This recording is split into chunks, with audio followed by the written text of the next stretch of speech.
Welcome everybody to the next episode of Cannabis Review. I'm delighted on this episode by Bryan, who's a co-founder of 8 Revolution, who are a cannabis science and business consult company. How are you keeping, Bryan? Are you well? I'm doing well. Excited to be here and excited to dive into the conversation with you. Delighted to have you on. Hopefully we can get some information across to the audience. So can we start real quickly at how you ended up co-founding 8 Revolution and your endpoint into the cannabis industry, please? Sure. So in my previous life, I was sales and marketing for an analytical instrumentation company where my responsibilities were to grow and develop marketing channels as well as business development relation channels into new markets. We were experienced in oil and gas, pharmaceutical, food and bev. And one of the new tasks was entered a new market where I was asked to explore the cannabis market. So in 2018, I set off to MJ BizCon where my eyes were wide open and I was ecstatic with the speed and the opportunity of the industry, and fell in love with what was happening and decided to link up with one of the people I met at that show, Kellen Finney, who was actually speaking at the conference. And from there, we decided that we wanted to see the industry a certain way, which was an analytical focus, and we wanted to bring real-time quality control sensors to the cannabis industry, and decided to form 8th Revolution. Okay, incredible. So a wealth of information coming from a sector that applies a lot to cannabis industry. Can you maybe tell everybody a little bit about the Dime podcast you guys have? You've got great guests on. I find that these are great data gathering tools. Do you view it the same as yourself? Yeah, I appreciate that. So the Dime is our weekly podcast where we explore all things cannabis. And I think the Dime has been the greatest unlocker from a networking standpoint. The ability to connect with individuals and spend time with them and then ask them the why behind they make certain decisions. I think a lot of times, especially nowadays, we rush to make judgments when we see headlines, but we don't really understand the macro and the why that these executives make certain decisions. And that's really the primary focus on the Dime, is to really understand the true why these executives or these leading researchers are making specific strategic decisions and how they go about their day-to-day. Okay, very interesting. So I want to start off basically asking you one or two things about 4 different quick topics. So it's got things that you specialize in. So first is license acquisition. For anybody looking to open up their own business, what's more important for license acquisition? Consulting company like yourself or legal expertise? Which step comes first for the entrepreneur if they're trying to get themselves a license? I think they work hand in hand. I think relationships are really paramount in this space, and making sure that you get off on the right foot is really critical. So we work very closely with a lot of law firms where we specialize in this area to ensure that we work hand in hand with the clients to make sure that everyone's operating at the same speed. So unfortunately, the de facto answer is both. Thank you very much. Next one is facility design. Is there specific architecture companies that work now specifically solely cannabis, or do you really find companies that good designing industrial buildings and complexes are the ones that are at fore of the cannabis business at the moment?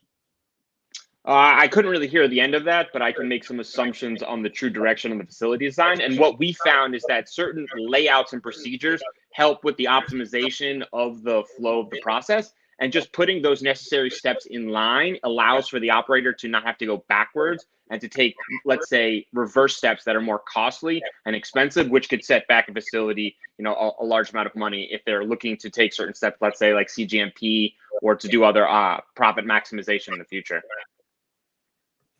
Very, very good. Thank you very much. So if you can't hear me, just let me know. So this question is on equipment selection.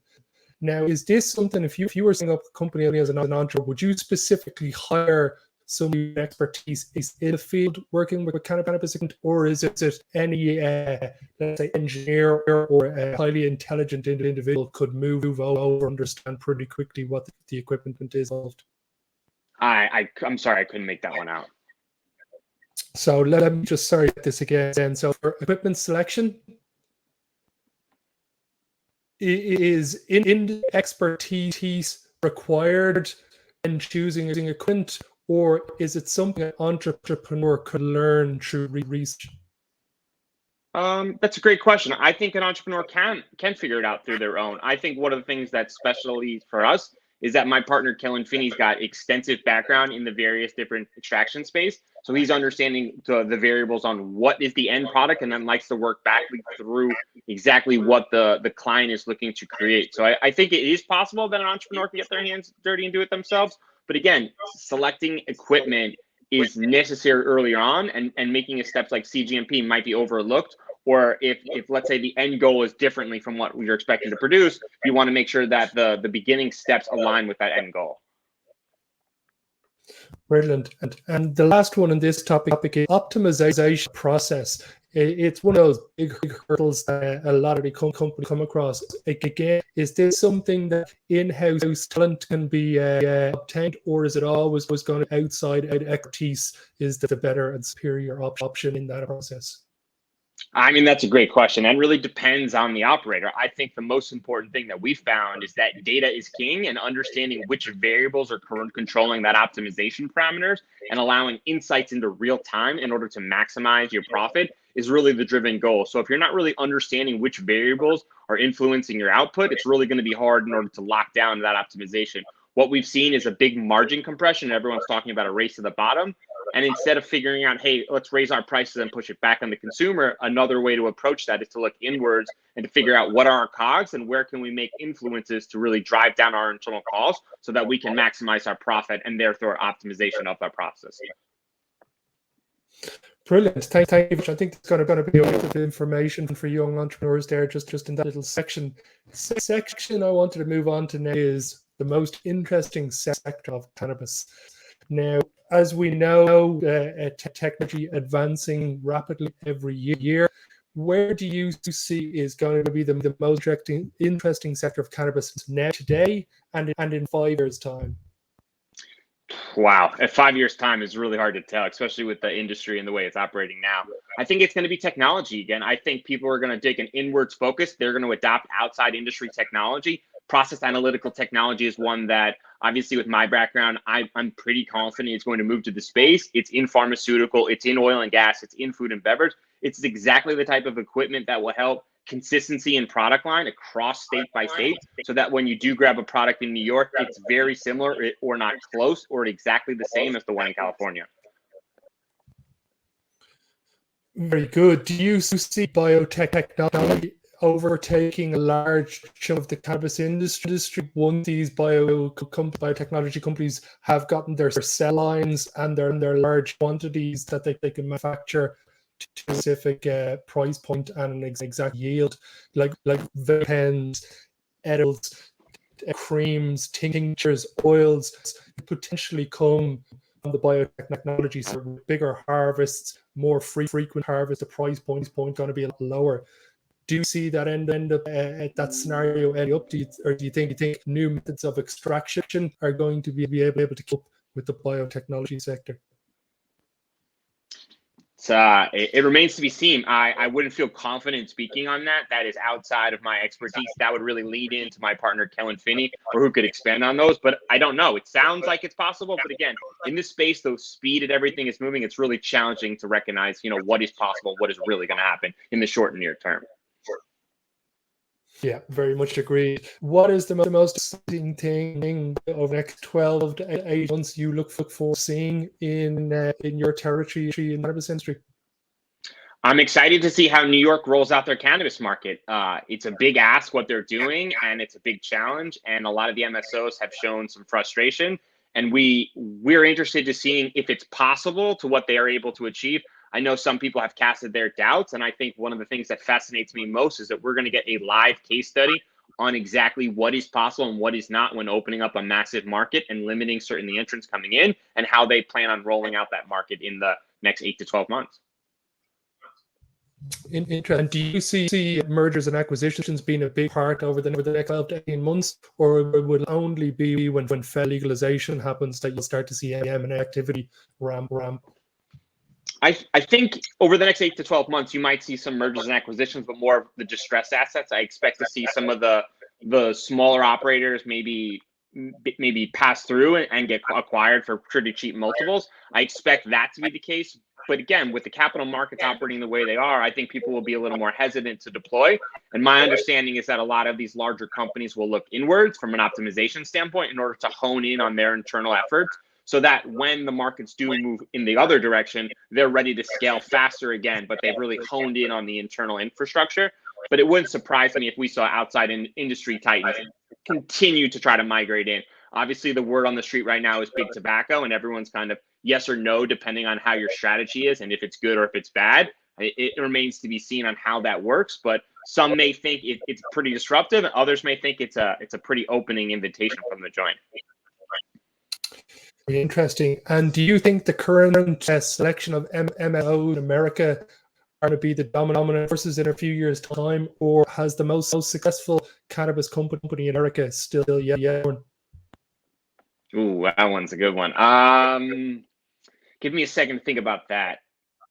It depends, right? It depends if US gets locked into the US markets, because from our understanding right now, if we haven't federally legalized it, we will not be involved in global conversations at a world level. So if we are not partaking in those conversations, the US companies might be locked in and might have to take creative approaches to outside partnerships. We've seen Curaleaf do it. We've seen a couple others expand overseas, but right now they're pretty much like independent entities, which don't allow companies to operate with the economies of scale that really what the everyday investor is used to seeing from a numbers standpoint, as you've seen with these larger companies outside of cannabis.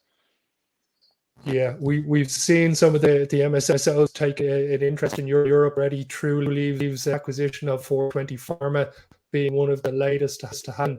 Do you think that American Canadian companies are looking at Europe with blinker and thinking that the market is there for the taking, or do you believe there's going to be European cannabis companies not only thrive but move to America to take it to that market too?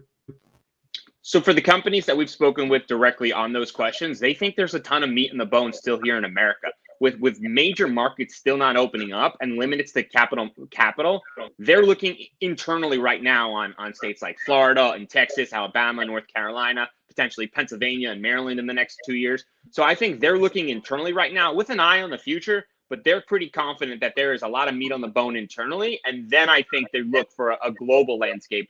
But I think right now the focus is going to be currently on internally expanding locally and domestically with a focus on, let's say, internationally over the next 2 to 5 years.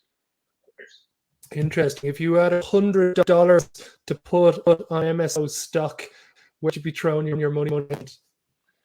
Ooh, I'm going to make a couple people pretty angry with that one. There's no real good choices to no. Which is my favorite? I really like Trulieve. GTI, I'm a big fan of Ben as well. It's hard to tell. It's still so early in the market, but there's certain things that certain operators do that I like more than others, and there's more strategic efforts that I like that others do as well. So, for example, TerrAscend's got a very limited footprint, but it's very, very strategic in the markets they're attacking. So maybe over the next 2 to 5 years, they start to rise in growth and start competing with the bigger ones. Trulieve is right now dominating Florida, but Florida is a smaller market of its own in comparison to like a global landscape. So when Florida turns, Trulieve's numbers could be massive, but as if they open up that market, then Trulieve's numbers might disappear. So it's hard to really feel super confident on anyone. I think the craziest part about the cannabis industry as a whole is that the way the cannabis industry operates now, everyone has their cards, and think about it from a card game standpoint. Eventually, federal legalization, interstate commerce will come about, and everyone will have to re-deal their cards in and then redistribute their assets, because these vertical integration assets that are happening now don't allow for economies of scale and don't allow for sharing of knowledgeable competence, right? We're not really driving home price, but because we're not able to have one massive hub of cultivation somewhere and then dispersing the products elsewhere. You've got different states growing product across the region, which just makes more challenges for people, right? You don't have one master grower overseeing the entire operation. You've got multiple master growers, which leads to more challenges and more expenses and more likely more hurdles and less profits. Yeah, and it seems to be what happened with Canada around the small cultivars and the small batch operator, the one taking a huge to the share at the moment, and the larger Canadian MSOs are the ones struggling, who have fantasized about the size of the yields and the facilities they've gotten sold off at a fraction. We're doing a start before I let you go on Cannabis Tourism. Who do you think is the best cannabis tourism company in the east coast of America? Well, that's a great question, but I haven't participated on any of those cannabis tourism, so I can't speak confidently on them. But I would envision that the one that involves education and experience will be the one that can win. And I'm looking forward to experiencing the multiple different ones we've interviewed and the different people we spoke about that are excited to bring cannabis tourism to a whole new life. Yeah, it's the one thing I see in New York being such a big market, because people are estimating how much Europe are going to go to New York as soon as cannabis is legal, and the amount of revenue that's going to generate. We've actually had a great chat flying over our time. I don't all day. This is a very informative discussion. For everybody who wants to know more about Bryan's company, 8th Revolution, the link is below. Highly recommend checking them out and the podcast, The Dime. Bryan, thank you very much for the time today. It's very much appreciated. Yeah, I appreciate you taking the time. Looking forward to doing this again. Big time. We will most certainly catch up very soon over the next 6 to 12 months. I will have an update on both of the trees. But for now, thank you very much. Until next episode, everybody.